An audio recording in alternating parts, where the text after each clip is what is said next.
We all kind of know the big picture of 19th century America, right? Oh, yeah. But what about the engine room? What really drove the changes between 1790 and 1860?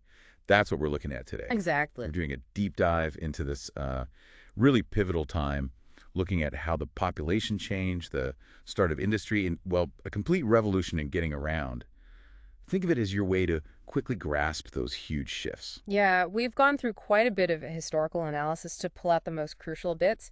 The idea isn't just to list events, but to show how these things were connected, Hmm. and how they really changed America in those 70 years. Okay, so let's start with the most basic thing, people. Mm, The population growth alone is just it massive. really is. We went from 13 states to 33, and the Hmm. population was doubling, what, every 25 years by 1860? That's just incredible speed for a country growing. It is. And sure, a high birth rate was a big part of that, but you absolutely cannot ignore the huge waves of immigration, mostly from Europe. Hundreds of thousands coming in, really starting to change the country's makeup.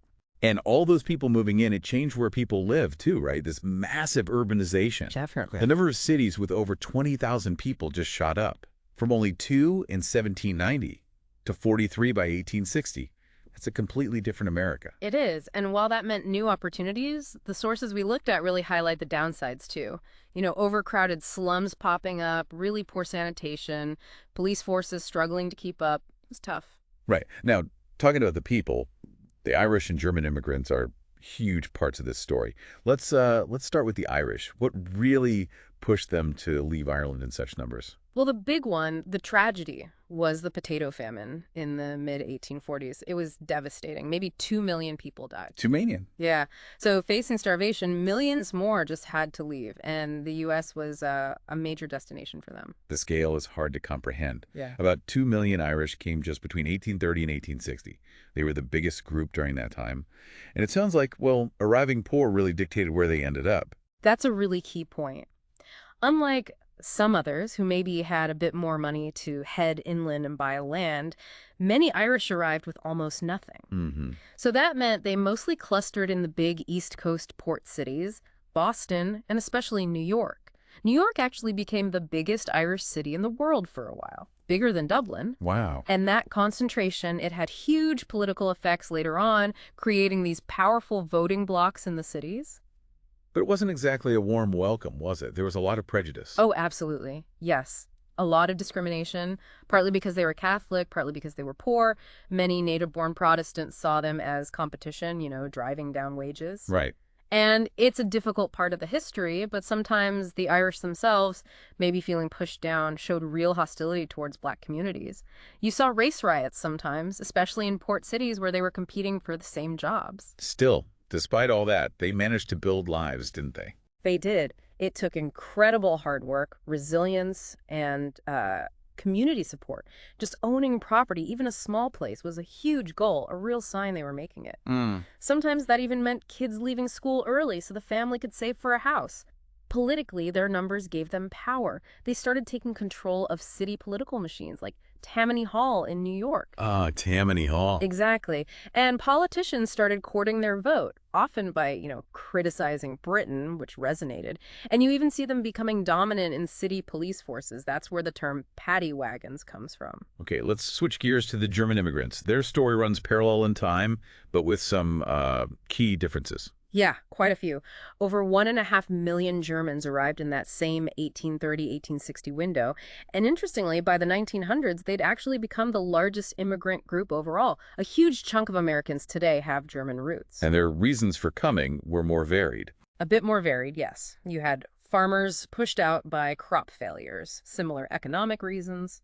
But you also had a significant group of political refugees, the 48ers, Yeah. liberals who fled after the failed revolutions in Europe in 1848. People like Karl Schurz, who became a big reformer here. And they didn't cluster in the cities like the Irish did. No, generally not. They tended to have a bit more capital, so they mostly moved inland, heading for the Midwest. Wisconsin especially became a real center for German settlement. They set up these model farms that were seen as very efficient. Mm-hmm. They were definitely an influential voting bloc too, but maybe less concentrated, less politically unified than the Irish because they were more spread out. One key thing politically was their strong belief in isolationism. They really wanted to get away from European wars and militarism. And culturally, Yep. what impact did they have? A huge impact. They were big supporters of public schools, and they actually introduced kindergarten, the children's garden, to America. That stuck, obviously. Oh. And, of course, beer. The introduction of lager beer definitely put a damper on the temperance movement, according to our sources. I bet. But, wanting to keep their language and culture, sometimes settling in their own communities, that made some old stock Americans a bit wary or suspicious. So all this immigration, Irish and German, these cultural differences, Mm-hmm. it naturally caused some friction, right? This anti-foreign feeling, nativism. Yes, and it's fascinating, or maybe disturbing, how those fears turned into a real political movement. Nativists worried about being, outbred, outvoted, just overwhelmed. The Catholicism of the Irish and many Germans was a big focus, worries about the Pope's influence, about Catholic schools creating a separate system.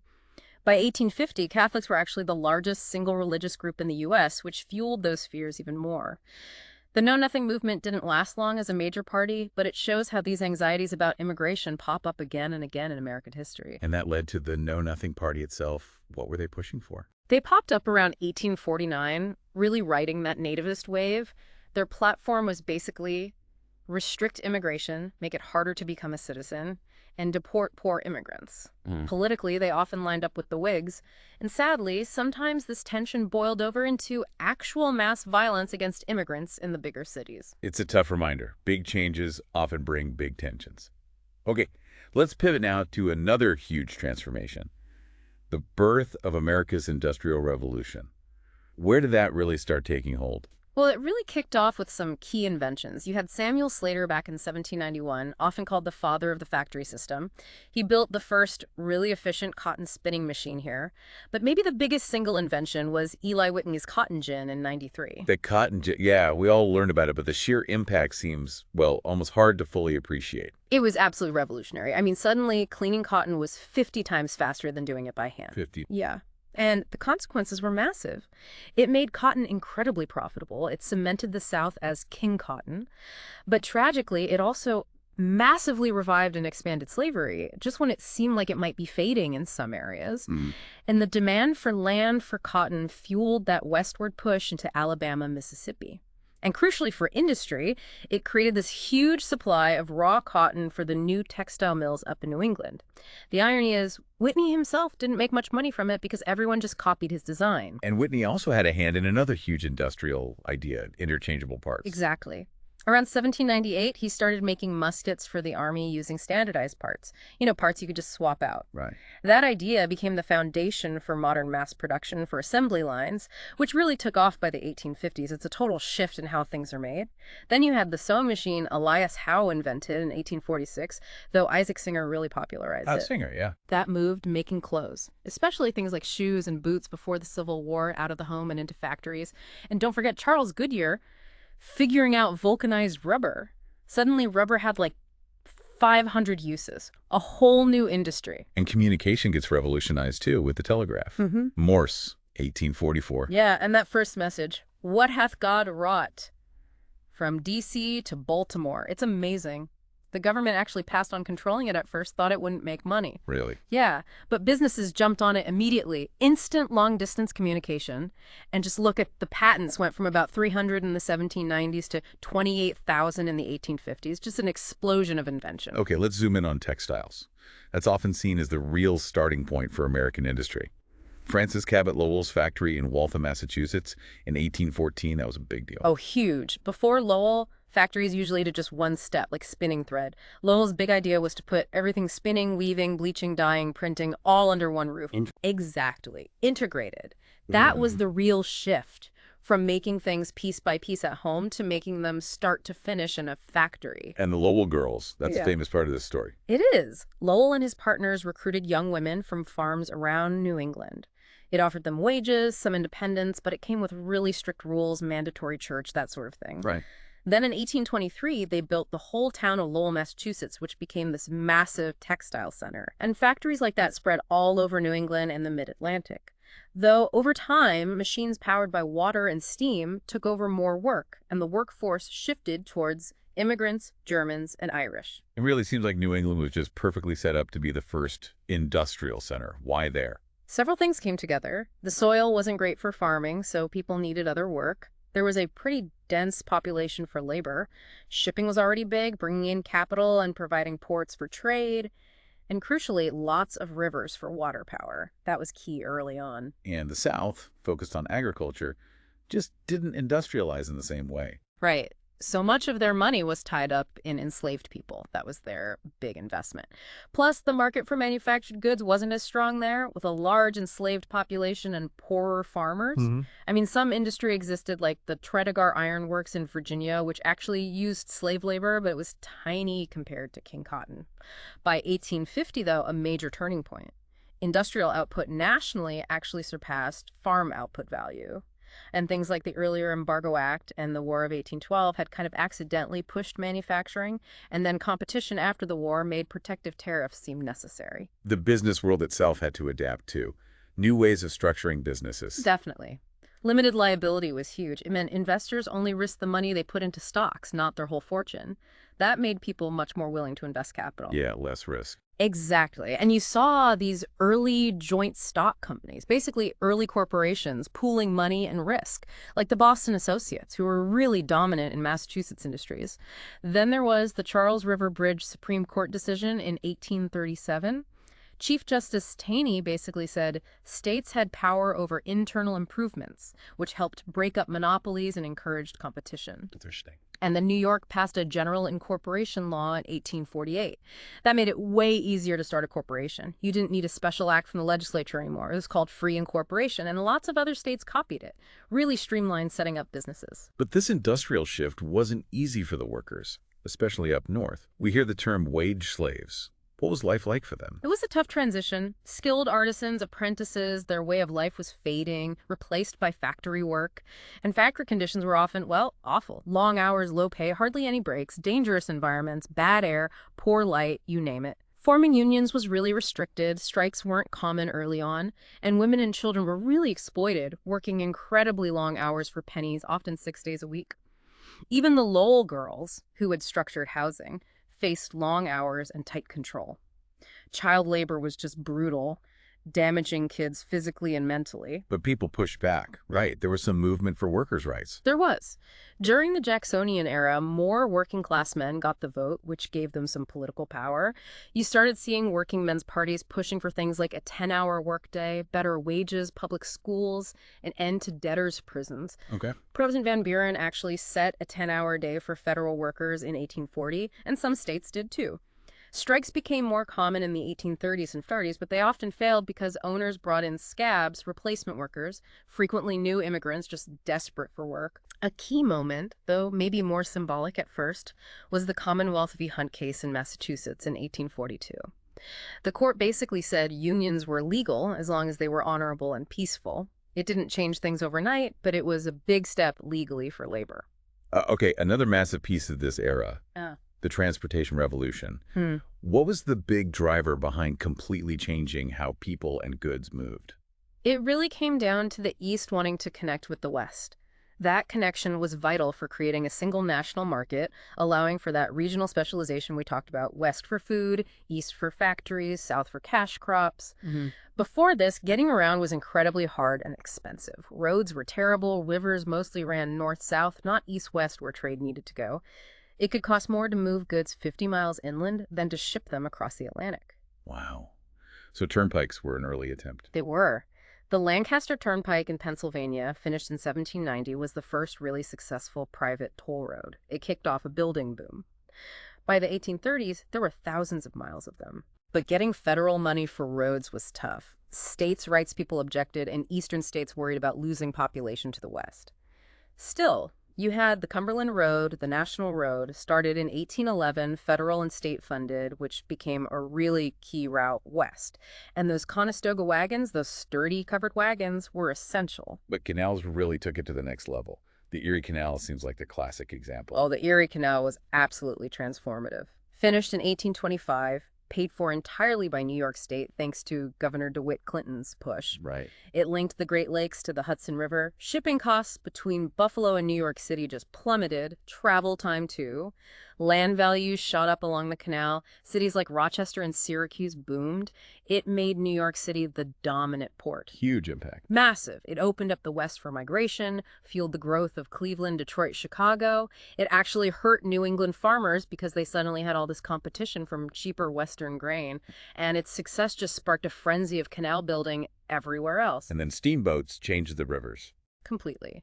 Before steamboats, you could float downriver easily on flatboats, but getting back upstream was slow, expensive work with keelboats. Robert Fulton's Clermont in 1807 changed everything. Vermont, yeah. Suddenly, rivers were two-way highways. Steamboats could carry more faster. People started clustering along the rivers, made moving manufactured goods much more profitable. By 1860, there were like 1,000 steamboats just on the Mississippi. But in the end, railroads became king for long distance, right? Absolutely. They had all the advantages: speed, reliability, usually cheaper to build than canals. They ran year-round, didn't freeze over, and could go almost anywhere, not just where there was water. Makes sense. The Baltimore and Ohio, the B&O, started in 1828, was one of the first big ones. By 1860, there were 30,000 miles of track, mostly in the north. There was some pushback initially from canal owners and turnpike investors, sure, but railroads just won out. No. They got better over time, too. Standard track sizes, safer equipment. You even saw horse-drawn railroads in cities for mass transit. By the Civil War, you really had a national market. Buffalo was handling more Western goods than New Orleans, and New York was undeniably the biggest port. So all this really locked in that regional specialization. It did. The East became the industrial center, had like 81% of industrial capacity, 70% of manufacturing workers by 61. The South doubled down on cotton and slavery, resisted change more, though not entirely. And the West boomed as the breadbasket, growing food for everyone else, fastest population growth. And politically, that economic link between the North and West became really important, kind of isolating the South before the war. What were the bigger social impacts of all this industrialization? Well, factory work changed family life. Work moved out of the home, which sort of devalued women's traditional economic roles. The home became seen more as this separate sphere, a refuge for women. Right, the cult of domesticity. Exactly. Cities exploded, bringing all the problems of rapid growth, and you definitely saw the gap between rich and poor widen. Unskilled workers were really vulnerable. But, the sources also suggest America still had more opportunity than Europe. Wages for unskilled workers did rise. There was general prosperity, which maybe kept class conflict from getting even worse. And immigration, like we said, was the biggest factor driving population growth. Germans often did better, arriving with more skills or money. The Irish Catholics faced way more discrimination. But there was such a need for labor, they couldn't just be completely shut out. And just quickly, what about trade with other countries during this time? It was growing, but still actually a pretty small part of the whole economy, maybe 7%. Cotton was king there, too, over half of all exports. After 1846, farm goods to Britain became more important, but generally the U.S. imported more than it exported, bringing in manufactured stuff, sending out farm products. We also saw the first transatlantic cable laid by Cyrus Field. The first attempt in 58 didn't last, but they got a permanent one in 66. Huge for communication. And those famous American clipper ships, super fast for high-value goods, but eventually the bigger, steadier British steamships took over most ocean hauling. Right, and the Pony Express. Can't forget that, even if it was brief. Yeah. 1860-61, amazing feat, getting mail from Missouri to California in 10 days on horseback. But then Morse code lines reached California in 61, and, well, that was the end of the Pony Express. Technology moves fast. So wrapping this all up, 1790 to 1860. Just an absolutely transformative period for America. Population explosion, massive immigration, industry taking off with new inventions and factories, and a complete revolution in transportation tying the country together. Absolutely. These huge shifts really set the stage for the country that would enter the Civil War. All the economic changes, the social changes, the population shifts, they created both amazing opportunities and, deep underlying tensions that would eventually erupt. It really drives home how much the present is built on that past. What's maybe the one thing you hope listeners take away from this deep dive? Maybe it's that ongoing tension between progress and the problems it creates. That drive for innovation, for economic growth. It brought incredible advances, made life better for many. But it also created new inequalities, new social stresses. The arguments that started then about immigration, about work, about the government's role, we're still having versions of those arguments today. Thinking about how those foundations were laid gives us, I think, a really useful way to understand the forces still shaping America now.